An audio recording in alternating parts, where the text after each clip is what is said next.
Welcome to Inside The Crease, the podcast from PowerHockey Canada, dedicated to the power hockey community, showcasing the sport, the players, the coaches, and the unique and inspiring stories of life with a disability that break down barriers. Now, please welcome your host, Matt Vocino.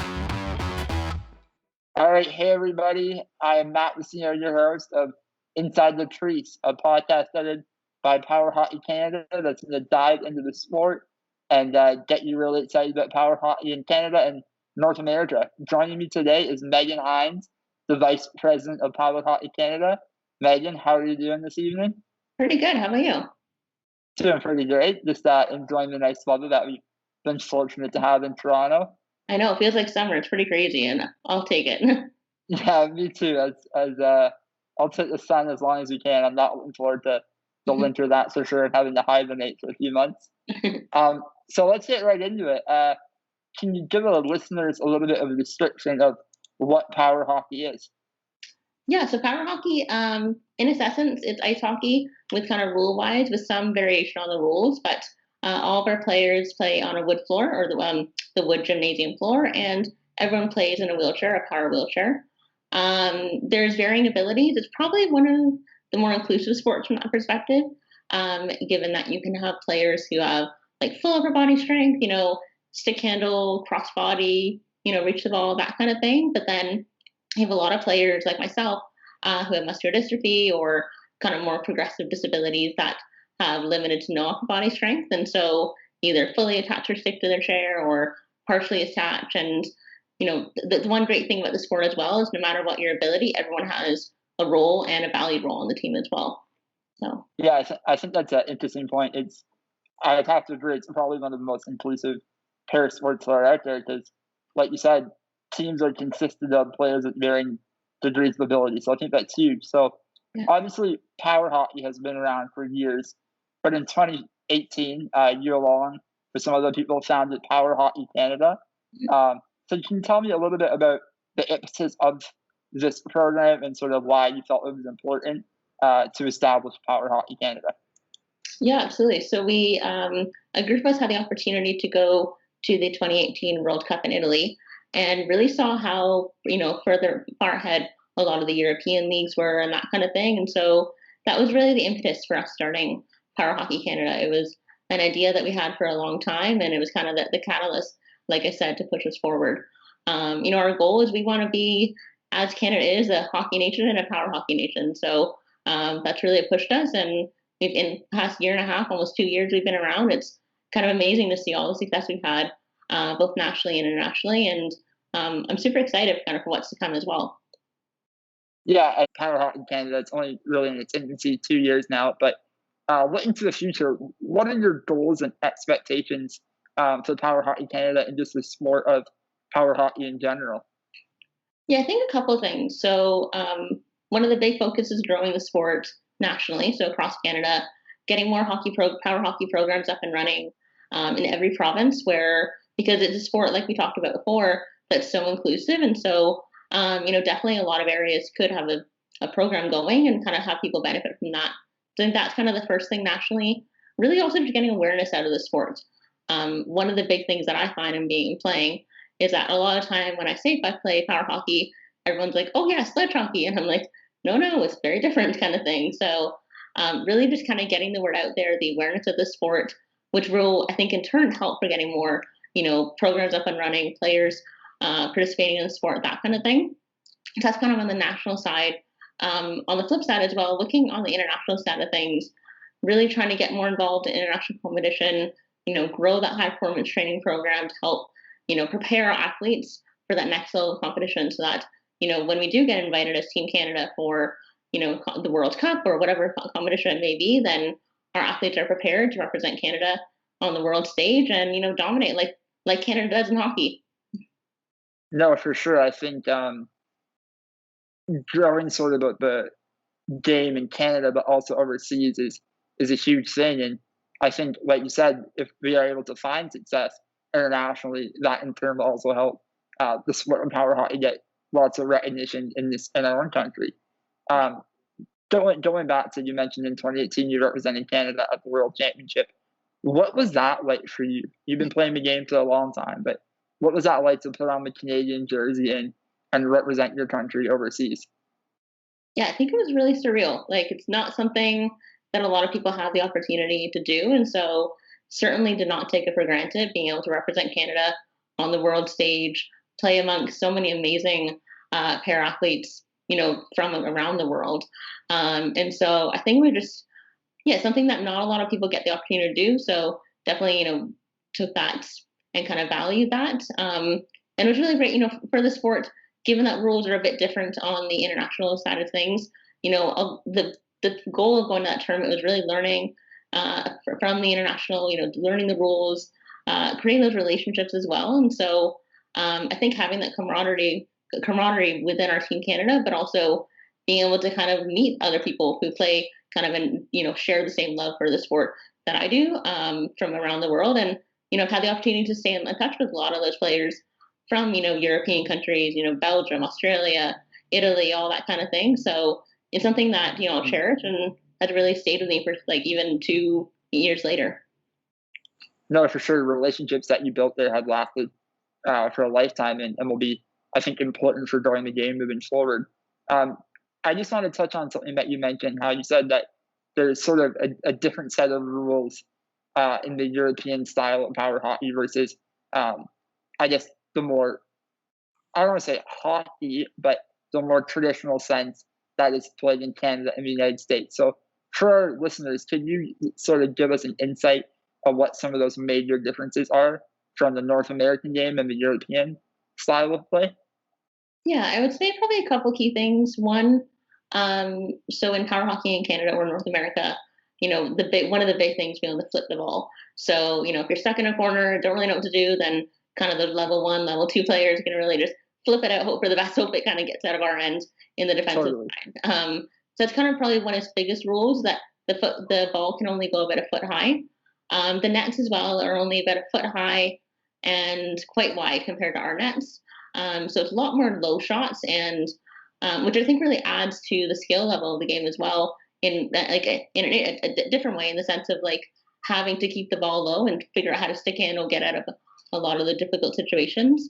There's also no offside, which is kind of we're not necessarily used to. So you can kind of have a player go down the other end and maybe kind of get a nice breakaway from that perspective.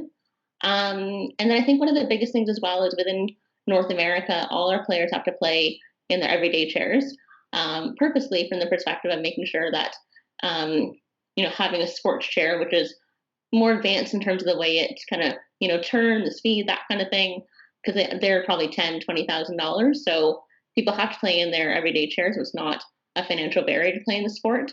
Whereas on the international side of things, they do have those sports chairs, just because of the funding that a lot of the governments overseas provide to pair athletes. So I think those are probably the key differences. While there are a few differences, I would say that overall, once you kind of get used to the game, it's actually not, that different in a sense. You kind of get used to it. It just, in essence, it's hockey. You're trying to score on a net and defending against the ball kind of thing. So you just got to, shift your mindset a little bit when you are playing. Yeah, for sure. And I think one interesting point that you made is in Europe, obviously, you have to use your main chair. And that's sort of one stipulation. Obviously, for people that don't know you, you have congenital muscular dystrophy, correct? Correct, yeah. Can you tell us sort of a little bit about what CMD is and how it has affected your life up until this point? Yeah, so congenital MD, basically, the easiest way to explain it is it affects my muscles. So something that feels like, the easiest way to put it, like something that feels like 1 pound to lift you, feels like 10 pounds kind of to me to any able body person. So that's kind of the biggest way it's affected me from a strength perspective. Also, not being able to kind of weight bear and transfer myself, walk, anything like that.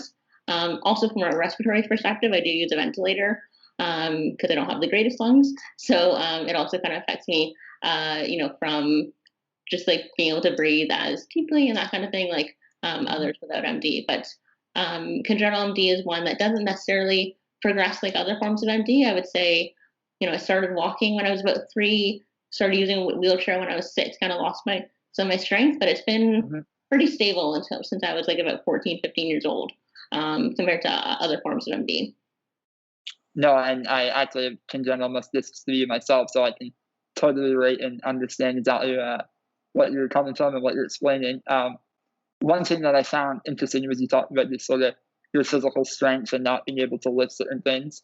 How has that, I guess I'll say limitation, but how has that impacted your play on the court in power hockey?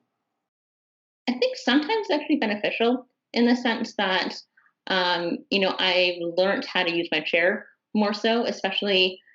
So I play defense primarily, and so you obviously have a bigger surface area in terms of blocking a shot with your whole chair versus using your stick. And so I usually loosely attach my stick to my chair so I can kind of stick handle a little bit.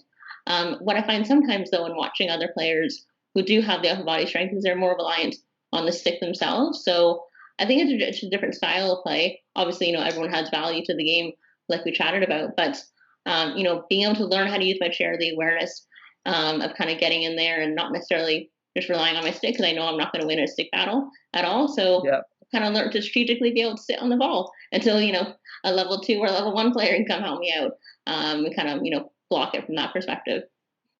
Exactly, I like hearing that you just sort of use your brain and your other talents to your advantage when maybe physically you can't. Shifted gears a little bit. Obviously, a disability is a huge part of your life. So, can you sort of tell me how your disability has either positively or negatively impacted your life? Yeah, I think like it's certainly like for me, because my disability is from birth, like it's all that I know in a sense. So, but I think some positive aspects of it is it has given me like a lot of transferable skills that I use in the workforce. I know it sounds weird, but like I work full time at one of Canada's financial institutions, and so a lot of the skills like organization or problem solving, those types of skills are things that yes I've learned in my education and that kind of thing, but it's also skills that I learned just kind of navigating life with a disability. So, for instance, in addition to working full time, I also manage a team of about 6 to 8 personal care attendants, and so basically a full time job plus a part time job on the side, and kind of managing the two. Or even something as simple like going out to dinner is not as simple as just making a reservation. You got to make a reservation, call the restaurant, say, hey, are you accessible? And then they'll be like, oh yeah, we are. And I'll be like, okay, how accessible are you? And they'll be like, oh, well, we'll just carry your wheelchair upstairs. So unless they're feeling really strong, they're not going to carry my 500-pound wheelchair up the stairs. So just kind of probing into that thing and being able to problem solve around this type of situations if you encounter something and like, hey, it's not what it expected. So I think those are probably some of the more positive aspects of my disability that have really kind of changed my perspective and give me like a unique perspective, I guess I should say, compared to people without disabilities, I think. No, for sure. I think you made a really good point of people don't necessarily understand what it truly means to be accessible in terms of restaurants or just sort of any public place. A lot of people don't necessarily understand what we as disabled people have to consider when we're making plans and making arrangements. One thing I want to touch on too is you have a service dog. So can you tell me a little bit about that and sort of how that helps your day-to-day life and helps you with your disability and do tasks? Yeah, so I have my third service dog now. His name is Clifford. He's like not so big, not the big dog kind of thing, a little more white compared to the big red dog. But love the name. yeah, so he's my third service dog, and I got him about 3 years ago now. And he can help me with tasks like opening doors, picking things up, barking for help, that kind of thing. So I got my first dog when I was about 9 or 10. Each of my dogs, I think, have helped me at a different stage in my life, and so have had a different purpose. So when I was younger, it was more about the independence, my parents feeling comfortable about me walking back and forth to school by myself, kind of thing. And then my second dog I got when I went and lived away from home for university. So again, kind of a different aspect of what I needed a service dog for. And so Clifford now I got just as I was moving out into a condo in Toronto at my parents' home. And so, having that confidence of living alone, not being worried that, hey, if I drop something, what am I going to do if I don't have an attendant that's going to come for a few hours kind of thing, Yeah. or being able to bark for help so my neighbors know if they hear him bark, incessantly, it's not that he's being annoying, like, I need something kind of thing. So, those are kind of the few things that he definitely helps me out with, as well as just being super cute and fluffy and cuddly, which is also a bonus. Well, that's the best part of having a dog. Obviously, you mentioned that you're living independently now on your own. Obviously, that's a huge thing for anybody moving out and just sort of settling in their own place. How has that been as a disabled person, and sort of what are the challenges that you face, or that things you expected to be difficult but that really haven't been? Yeah, so I had a bit of like a trial run, I'll call it, when I went away to university, because I lived away at McMaster in residence, but I call it a trial run because it was an accessible dorm room, so everything was set up for me, kind of thing. Had to make a few tweaks here and there, but overall pretty accessible. There was, the campus, front desk and always there to help out if needed. But kind of living out in a condo on my own, it's like I had to one of the challenges is it's hard finding a place, let alone a condo in Toronto, that is accessible. So when I found this place, it was definitely beneficial because things like the washroom was wide enough for me to get my chair in and that kind of thing.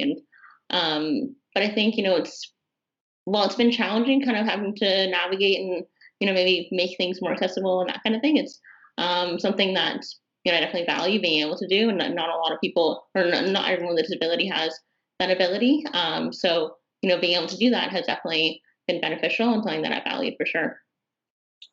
And obviously, I'm sure you're aware based on how this conversation's going, but we're not just focusing on power hockey and sports, but it's a little bit of a lifestyle podcast. So just sort of tying that into living independently, do you have any tips for disabled individuals that are looking to move out and looking to live independently? What are some, say, things you wish you would have known going into that?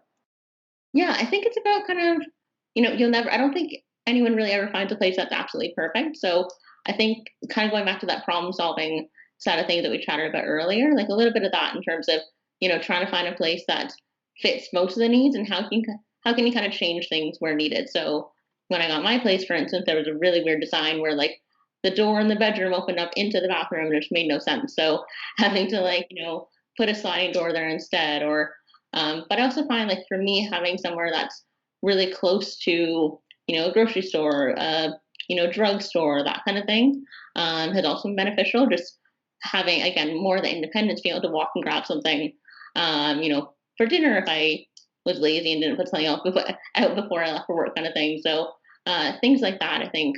But also just taking time. Like there's while living on your own is definitely a great experience of independence. I think not rushing it and being able to really find the best place that suits your need, and not having to get it just in settling and that kind of thing, if that makes sense.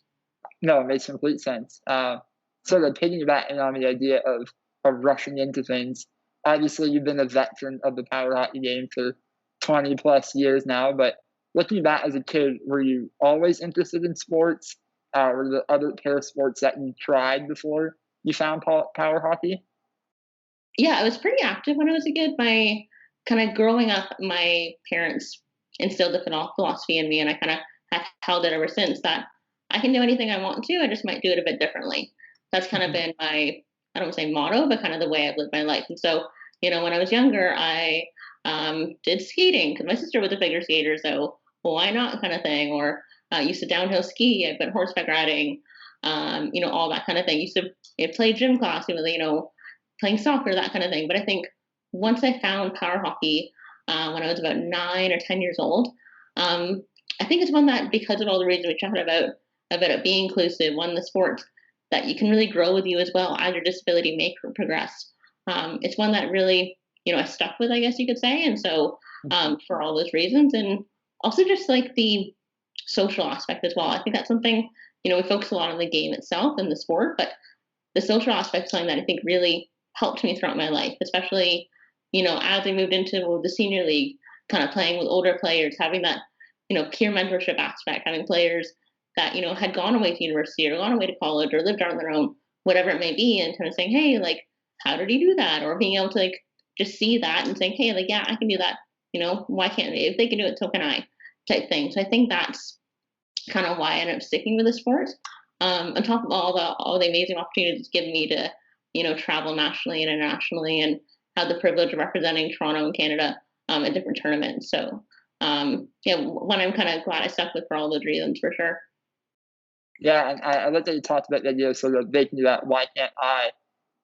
Obviously, the sport of power hockey, like we talked about, is very inclusive, and there are a lot of women in the game. How important do you think it is that power hockey continues to reach out to young girls and young women in order to attract them to the game? And do you see yourself as a role model and someone that is striving to get more women and young girls involved in the sport? Yeah, I think it's something that's definitely important. It's getting more, I think in any sport, getting more women involved.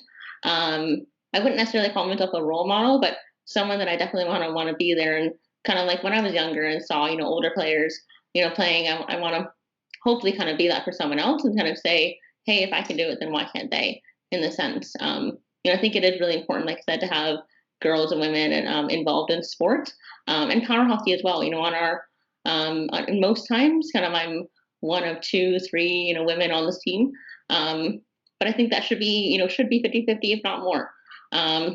Girls, we can do things just as well as guys, if not better, kind of thing. Absolutely. I'm all for getting more women involved and kind of helping out in any way I can as well to kind of be that for someone. And if anyone wants to chat about the sport as well, be that in terms of to show how it's benefited me and that kind of thing. Yeah, looking ahead to the growth of the game, obviously we're trying to get more participants and more women, like you said. Where do you see the sport, say, in 5 years? What do you hope power hockey in Canada looks like? I think it's definitely something where we have more leagues across Canada. Also have more, regional or kind of weekend competitions, that kind of thing. Just more opportunity for people to play. In most able-bodied sports, you're able to play more than once a week in whatever the league or program style might be. So I think that's kind of my ideal goal, is that, we have more opportunities for people to play in that outlet for sports for a lot of our para athletes. And so I think that's kind of one of the biggest things. And like talked about before, just the awareness as well, kind of the awareness and recognition, the fact that, power hockey is a sport that is kind of great on the recreational side of things, but it's also a really intense and amazing game as well. And so one that, people can really excel at and, show off all their abilities, despite, what their disability may be. No, for sure. And I like that you're sort of taught into the next generation. So if there's a young boy, a young girl, doesn't matter their age really, if they're listening to this, what would you say to them and how would you describe power hockey to them in order to get them involved in the sport? Yeah, I think it's like just come out and try it. I think that's the biggest thing. Like I got introduced to the sport. I was, in the parking lot of Blurview, which is one of the kids' rehab centers here in Toronto. And his mom came up to me and said, hey, why don't you come out to play hockey on Sunday? And, being the 9-year-old girl, I was like, hey, yeah, why not, kind of thing. So not being aware of it at all before that, I think if I didn't go out and try, then I probably wouldn't have fallen in love with the game. So I think that's the key thing, is come out and try it. And especially for the parents, as well as, come out and kind of encouraging to bring your kids or your teenagers or whoever to the sport and kind of see all the benefits of the sport as well, but kind of beyond the sport, like talked about before, just the social benefits. And I think it's something that, for me, it's really turned me into the person I am today. A lot of the transferable skills we chatted about that I kind of bring into my day-to-day or as a person with disability, I think a lot of those I also gained playing the sport as well, like the teamwork, the analytical thinking as well, like all those types of things are things that, I really honed in while playing the sport. No, for sure. It's playing a game like power hockey is not just with the sport, like you say. It's those skills that you learn, the relationships that you build that really improve someone's life and help them into the future. I really appreciate you taking the time to speak with me today, Megan. But before you go, here at Power Hockey and Inside the Crease, we have a fun little segment that we like to call the Six Shot Shootout. Now it's time for the Six Shot Shootout. It's 6 rapid-fire questions coming at you, so get ready. So I'm going to hit you with 6 questions. It's a yes or no or a this or that. Oh, God. So, Pressure's 30 on. seconds, pressure's on. You can handle it, though. You're a defenseman. You know what it's like. So the pressure should be coming at you. All right, let me know when you're ready, and I'll start the rapid fire. Go for it. All right. So question number 1: are you a morning person or a night owl? Night, 100%. Mornings, no one wake before like 9. Oh, me too. Pizza or hamburgers? Pizza. What do you like on it? Pepperoni, pineapple, mushroom. I know pineapple is a tense topic. Now everyone's for or against, but I'm 100% for pineapple on pizza. I'm gonna fight you on that one day. Do you have a phone call or a text? I think it depends who I'm talking to, maybe. That's fair. Rain or snow? I think snow, because rain I can't hold. I can't hold umbrella, so I think snow. Oh, that's a tough one. Snow, I could be stuck in like the middle of the sidewalk, so I don't know. Yeah. You know what? You changed my reasoning on that. I would have said I prefer rain because I can't move in the snow, but I wouldn't want to get wet, so it's a good call. Money or fame? I think money. I don't know. That's a tough one. No, agreed. Very tough. TV shows or a movie?